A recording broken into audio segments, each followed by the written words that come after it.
Hello, everyone. Welcome to Changeling the podcast. Uh, I'm your host, Joshua, and with us is Puka. Hello. Hello. So, this is our first episode. We're both new to podcasting, so be nice. And we're here to talk about our new podcast.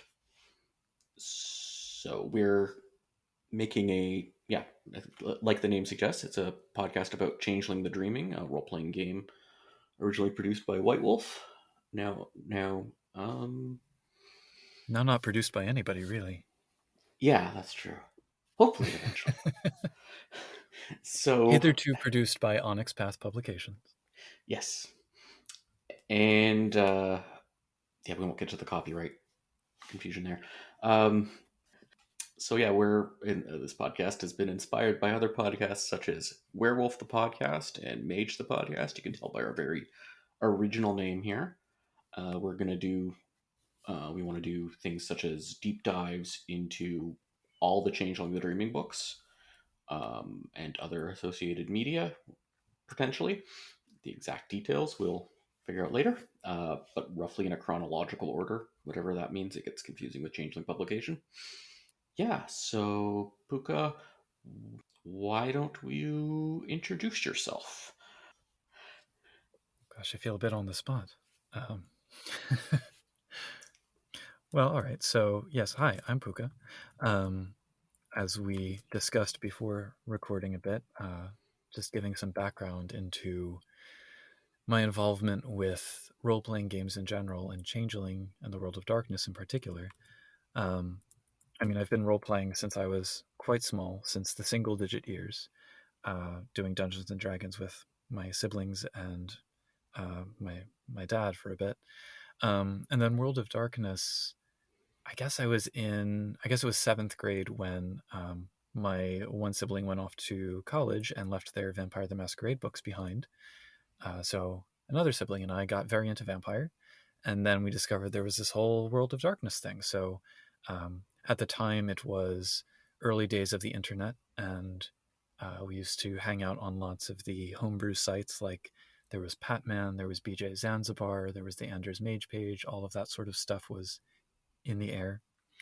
I think we also set up our own, like we had a GeoCities page. I think everybody had a GeoCities page in those days. But anyway, Changeling in particular, I actually blame Pete Woodworth, the Changeling author, because he worked at the bookstore in my local mall with the sibling that I played vampire with. And this was right when the Shining Host LARP book came out. So the bookstore was rightly very proud and had a little, you know, plaque on the shelf that said, "Our employee Peter produced this book." Um, and so I think the one time I've ever actually met him and talked with him, it was to hear about Changeling from him. And so after that, I got a copy of the second edition core book, and the rest is history. So, yeah. How about yourself? It actually starts out a little bit similar, also in the single digits. Wasn't with my family though. It was my best friend's brother played Oh, D and that's D. confusing. Yeah, so we heard rumors of D&D, and we started recreating it when I was around 8, and then we eventually got into playing riffs. And around that point, like in my middle school years, I had read Vampire and some edition of Mage, but like this is a weird game. And then at some point in high school, like I'd been gaming more and more, but like off and on different groups and stuff, but nothing. And then a friend of mine was dragging me out to what I thought was going to be an alternative tabletop session, but was actually a Changeling LARP. And then I fell in love with that. That was back in Toronto, and got into that and met a lot of people that way. And then I moved to Ottawa, and then I ended up setting up my own Changeling LARPs and things like that. And so I got into Changeling very much through LARP. Then eventually got more into tabletop as well, because LARP's a lot of work. And here we are today. It's funny that, because I know we've talked about how you had such a fulfilling LARP experience as part of your introduction into the game. And it's funny that Shining Host was like the first Changeling book that I ever encountered in the wild, and I have never Changeling LARPed in my life. So Yeah. strange how that works out. Yeah. I'm not sure I'd use Shining Host today, but that's something we can talk about when we review the book. Yes. But maybe I might. I don't know. Everyone would think from your name that you're talking about favorite kiths. Mine's knockers, not necessarily because that's all I want to play or anything like that, but because I find my personality has possibly too much in common with knockers. So I kind of relate to them on a sympathetic level. How about you, Puka? What would you say? All right. Well, so here's the thing. Um, a lot of people have asked me about the origin of the name Puka, and I mean, it's become a habit of mine to kind of give a different explanation every time somebody asks me, because I feel that that's in keeping with the spirit of Pukaness. But I think it suffices to say that I was given that name. People say, "Oh, it's your nickname." I'm saying, "No, no, no, no. It is a name that I was given, and it was a very significant, thing when I was bestowed the name Puka." But it was never. I mean, I've played a Puka once or twice. My primary like outlets for playing Changeling, there was a bit in high school, but then most of my games were forum games back in the days of the old White Wolf forums, and then Shadow and Essence following that. And honestly, like most of those I was playing, I'm slightly ashamed to say I usually played a she. Mm, So occasionally something else, occasionally a satyr or an ishu or a puka. But I find it difficult to say it's my favorite kith. I don't know. I think a lot of them have something to offer and points that I connect with. So yeah. I certainly feel that way. Like, I definitely. It's not like I. I mean, my first character was a knocker Mhm. in that LARP back then, but I don't tend to play them much anymore. If I am playing Changeling, like I think the next character I'd want to play would probably be Autumn She, Mhm. because that is interesting. I don't know. I keep wanting to, that is interesting potential ideas, especially if you turn a little bit on the she concept on its head. I'm sort of semi playing one of those off and on right now on a Discord game. It's enjoyable. Hmm. Yeah, I really like the frailty. That's Hmm. the. Well, he's a pub tender as well from House Darren, so has to be very careful Mm. about how chummy he gets with the mortal patrons. Oh, okay. Yeah, I did play a Puka once, but it was an NPC, and he was a Shadow Court Ooh, character in a LARP that shot someone in the back of the head. It's like a staged scene kind of thing for the LARP session. So, well, I'm sure it was for a good reason. yeah, I think the person betrayed the Shadow Court or something like that. But like, Unacceptable. yeah, in a full session where most of the characters were not Shadow player characters are not members of the Shadow Court. That was fun. Hmm. Um, So if I can ask, yeah, sure. I mean, I started with vampire, got through mage, and dabbled in werewolf before coming to changeling, Hmm. and I know that I'm going to turn this into a question.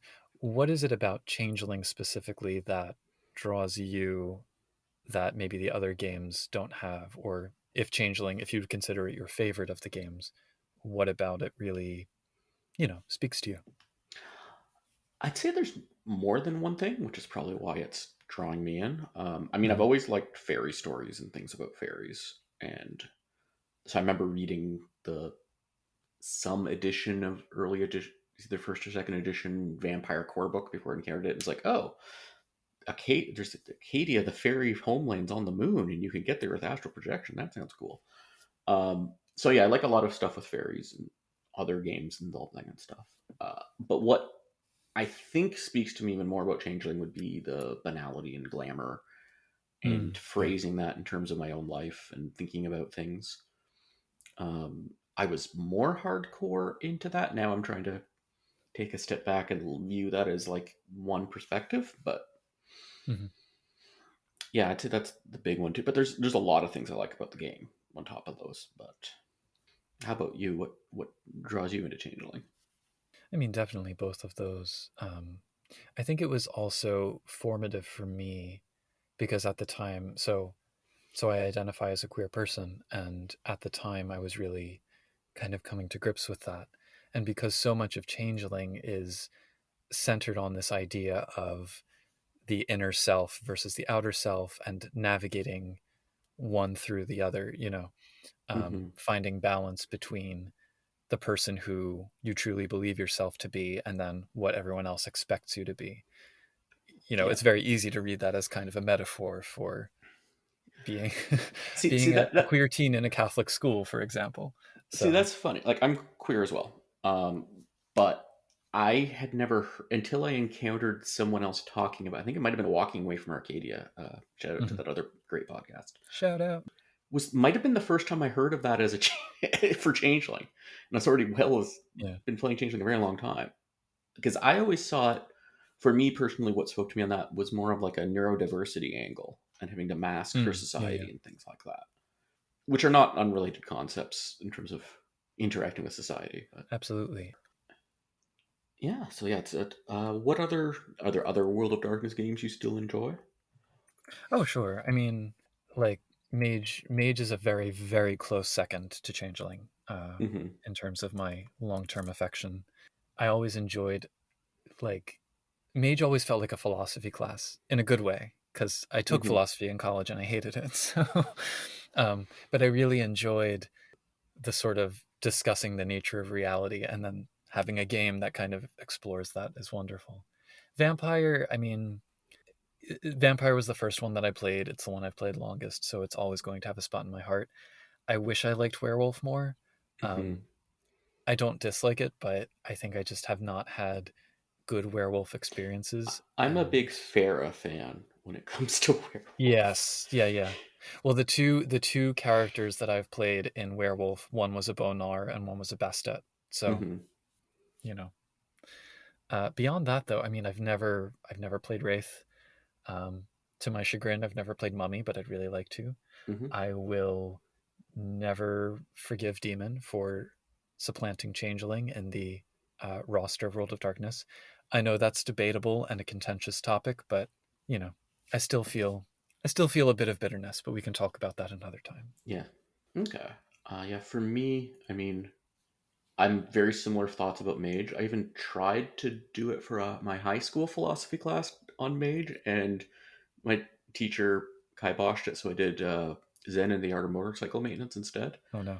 Um, I was a teenager. That's the right time to read Zen. Sure, sure. And then to put it down and uh, never read it again. my father gave it to me, and I was like, he thought he'd like is like a way to try to connect with me to get him to read it, but I think he just wanted to go on a like a road trip with me. Okay. But that's an interesting book for that. But werewolf, so vampire, I'm kind of not. I mean, I've played vampire. I would play it again, but I'm not big on it. It's probably my least appealing of the World of Darkness games for me. Um, I like to think about what it's like to embody a character, and I don't like thinking about embodying a vampire, if that makes sense. The way they're portrayed in Vampire the Masquerade. Of course. Yeah. Werewolf, yeah, there's the. I have political issues with it, some of the Mm. stuff. Not saying no one else can play it, just personally, it would feel weird. I've never, and I think I played in a LARP session. That's it, like one session of Werewolf like that. Wraith is one of those, like so many World of Darkness gamers. I would like to play it, Yeah. it or it seems like a very good game. I've just never had the opportunity. Um, Demon, I actually had a good game of that. I played in a game of that and I was into it. And then things sort of went sideways, but it wasn't really the game's fault there. Mummy, kind of, and Hunter also. Oh right, Hunter. Yeah, not even inclined to play Hunter. I think they can make useful changeling antagonists, and maybe we'll Yes. Yeah. NPCs of various sorts, and we can talk about that on another episode. That I can get behind, yeah. Yeah, and then changeling sort of got me into is what got sort of got me into Exalted via the fair folk in there, which they've now kind of gone away from in third editions. That's another thing, but that's a bit of a digression from Changeling there at that point. But Yeah, all of the World of Darkness games are kind of cans of worms. lined up next to each other. So Oh, of course. It's not just World of Darkness. Do you have other games outside of the World of Darkness that are like big parts of your gaming or worth mentioning? well, D&D, I mean, long before I played World of Darkness, I played D&D. I remember I was telling somebody recently, my grandmother worked at a thrift store when I was a child, and when I would go visit, occasionally she would say, "Oh, pick out a book, and I'll buy it for you." And one time, the second edition AD&D Player's Mm. Handbook was there for $2, so that was my book for the day, and that was how I fell down the D&D rabbit hole. But that was at the same time that I was getting into Vampire. I was in a long running D&D campaign with friends. I'm in a D&D game now. Um, so yeah, that's always been part of my life. I played Pendragon. I enjoyed that. Shadowrun has always been. Shadowrun is like not a game that I would play in the long term probably, but it's fun for like now and again. But I'm willing to try most games, and I try to be familiar with even with games that I haven't played, just because they're part of the conversation, and I think it's good to know about them. And when people kind of make comparisons and say this game is like this other game crossed with this third game, I like to know what they're talking about. So I try to keep up with them at least. Do you have any others that are nearest and dearest? Yeah, yeah. Like D&D, actually, I have a very different experience from a lot of gamers. Like I said, we played rumors of D&D, but it actually I had already been playing Rifts, which is really off-brand D&D in some ways. And then when I've tried over the years, and I think I've come to a conclusion after playing fifth edition, which I think is like to me is a very well put together edition of D&D, that I don't like D&D personally. It's not making a play experience I want. My other game that's tied for favorite with Changeling would be Nobilis. The third edition of that's like my favorite gaming book. Like I like it as a book better than any core book of Changeling, as a way of putting it. Um, and that's an even more niche game, more trouble trying to find players for than Changeling. Mhm. Um, Other games, I mean, I played a lot of other games. Ottawa area is kind of full of indie story game, whatever you want to call it, developers. So I played in a bunch of playtests and games with people like that here, and some of it's good, some of it's it's like I think of it like trying a restaurant from a with a type of cuisine you've never heard of before. A lot of the time, so you have to go in with an open mind, and maybe it's not going to be your regular, but That's fair. Yeah. The sort of elephant in the room, actually, that we haven't mentioned is the New World of Darkness, and yes, that that whole or Chronicles of Darkness. Chronicles of Darkness now, yes, and the other games that are now in the Onyx Path universe. So I mean, I played Trinity and Aberrant and Adventure Yeah, way back, as well as Exalted. yeah. But out of the new slash Chronicles games, Changeling is honestly the only one that I've really been interested in. See, And that's interesting. It's the only one I am not interested in. yeah, and I know we've discussed this before, and because they're so different, they're the most different from each other, probably, of any of the games that Yeah, made the transition. if to be any more different, you'd have to be Promethean, which is Mummy, Wraith, who knows? Some other game, right? Well, I mean, Promethean. Well, yeah, we can get into it when we. You know what? This is an idea for an episode down the line. Yes, Listeners, you heard it here first. yes. We have a lot of ideas we're spinning off here. Nothing we're talking about in this episode means we can't talk about it in a future episode because we'll just expand upon it. But Huzzah! yeah, so yeah, I'm going to be, for instance, looking at soon getting a bunch of Scion books because my eldest kid wants to tries playing Scion because it sounds really appealing to him because he's into mythology and things. But It's on my list to read this month. So it's a book I've never read any of the Scion books, so I just heard podcasts and read Discord and forum posts and things about it. So yeah, conceptually, it's 100% up my alley. It's something I'm keen to try. mm-hmm. Um, I kickstarted a project, one of the new Trinity books, a couple months ago. I kickstarted at like a higher level than I reasonably can afford, but the trade off was that I got a giant stack of PDFs for all of these games that I either haven't Mm, played in 20 years or have never touched. So yeah, I have my reading cut out for me. Yes. You can even argue that Scion and Changeling have things in common, depending on how you interpret Changeling. That's another idea. That's several podcast episode ideas right there. What is Changeling actually? Yeah, but at the end of the day, I think that it's probably fair to say that Changeling is the pole star by which all of the other games are kind of aligned in, well, in my universe at least. It's like, Yep. you know, it's the thing I compare everything to. It's the thing that has had the biggest impact on my life as a gamer, and I don't know. I don't feel any shame with Yeah, it. for me personally, it also has the most impact on my life as a gamer, for sure. Right on. Like, it's ultimately how I've met a lot, like, been in a lot of the relationships I've been in, and met, like, it was, Oh, like, my 20s was like, it'd be like the most of my people I was close to, you could draw a line, sometimes with several steps, to Changeling from it. But, excellent. mhm. Whereas I was just kind of dragging people from the school's sci-fi club into playing it. So, Ah, yeah. you know, college there were more people actually willing to play it. So, Yeah, for me, it was. I've never really played with. I don't know if I've ever. Oh, those. I'm not sure if I actually played Changeling with anyone I went to high school with, ever. And if I was, it was after high school. But that was sort of the other thing too. I ended up actually high school was weird for me because it felt like putting on an autumn side. It wasn't bad, but it felt. I mean, like the forgetting or anything. It just felt like this was the autumn side of me. yeah, absolutely. Yeah. And that's what I mean. I mean, the whole notion of suppressing yourself. I mean, that to me is such a huge theme in Changeling that Mm-hmm. I felt seen, you know. Yep. So, yeah. Yeah, I never enchanted anyone at high school. That's the takeaway, I I think I guess. probably did by accident once or twice, but you know, these things happen. Yeah. Okay. Have we given enough of an overview to call this a successful introduction? Yeah. Oh, yes. Oh, we also have to say we are looking at aspirationally no more than once a week.